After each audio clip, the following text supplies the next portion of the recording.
आदरणीय शिवाजीदादा आढळराव पाटलांना आपल्याला काय विजयी करायचे। कारण तुम्ही बघितलं असेल की देशाचे लोकप्रिय पंतप्रधान आदरणीय नरेंद्र मोदी साहेबांनी जी घोषणा केली, आपकी बार 400 पार, ही जी घोषणा केली त्या घोषणेमागचा एकच हेतू आहे की आपल्याला देशाचं भवितव्य जर बघायचं असेल, देशाचं जर हित बघायचं असेल, भविष्यामध्ये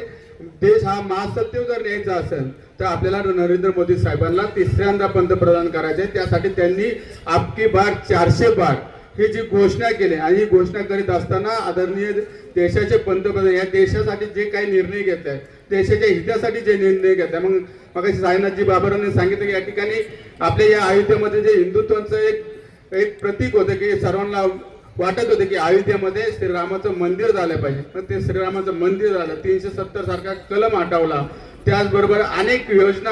हे देशामध्ये नागरिकांच्या हितासाठी जे देशातील आदरणीय देशाचे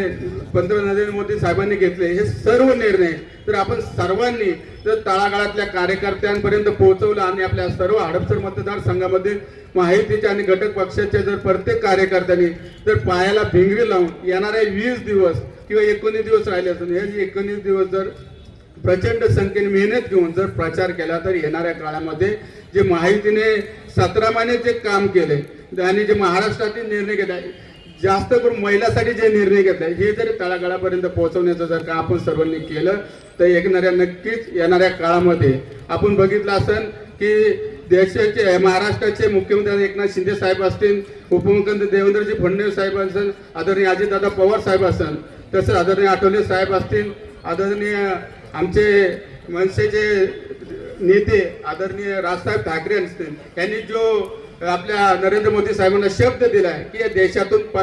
महाराष्ट्रातून 45 खासदार आम्ही हे निवडून आणू, हे निवडून कोणाच्या जीवावर होतं तर आपल्या सर्व कार्यकर्त्यांच्या जीवावर आणणार आहे। पण आपलं जर सर्वांचा खारीचा वाटा जर उचलायचा असेल तर या 400 मध्ये आपल्या आदरणीय शिवाजी आढळराव पाटलांना त्या 400 मध्ये निवडून आणण्यासाठी आपण सर्वांनी मेहनत घेतली पाहिजे। ही मेहनत घेत असताना अनेक कामं आदरणीय शिवाजीदादांनी केलेली आहे, ही आपल्याला जनतेपर्यंत पोहोचवायची आहे। त्यावेळी हडपसर मतदारसंघामध्ये आपल्याला 7,000चं लीड होतं। आता तर सर्व घटक पक्ष मनसे आपल्या बरोबर आहे, परत आता राष्ट्रवादी दादांचं म्हणजे आपल्या बरोबर आलेलं आहे आणि घटक पक्ष जवळजवळ 27 घटक पक्ष आपल्याला या ठिकाणी आलेले आहे। म्हणून या ठिकाणी आपल्याला या हडपसर मधून जवळजवळ 35 ते 50,000चं लीड जर आपण सर्वांनी मेहनत घेतली आणि असाच जर टेम्पो कार्यकर्त्यांचा शेवटपर्यंत टिकवला तर नक्कीच येणाऱ्या काळामध्ये दादा या हडपसर मतदारसंघातून 40 ते 50,000चं लीड घेतल्याशिवाय या ठिकाणी राहणार नाही असं तरी मला या ठिकाणी वाटतं। कारण गेल्या वेळी ह्याच ठिकाणी सभा महाविकास आघाडी झाली आणि कुठल्या उभाटा गटाच्या कार्यकर्त्यांनी सांगितलं होतं की गद्दारांना गाडणार, पण मला या ठिकाणी सांगायचं की येणाऱ्या 13 मेला तुम्ही बघसाल की या हडपसर मतदारसंघामधून जे दादांचं चिन्ह आहे घड्याळ, हे घड्याळाचं चिन्ह निवडून आल्याशिवाय राहणार नाही, तुम्हाला गाडल्याशिवाय राहणार नाही, एवढे आमचे कार्यकर्ते या ठिकाणी निर्णय घेतलाय। म्हणून येणाऱ्या कार्यकर्त्यांनी एकजुटीने काम करून आपल्याला 13 मे पर्यंत सर्वांनी काम करून आपलं जे चिन्ह आहे घड्याळाचं चिन्ह हे शेवटच्या कार्यकर्त्यांना पोहोचवा आणि सर्वांना विनंती आहे 13 मेला आपण सर्वांनी घड्याळाचं चिन्ह हे बटन दाबून शिवाजीदादा आढळरावांना प्रचंड बहुमताने निवडून द्या।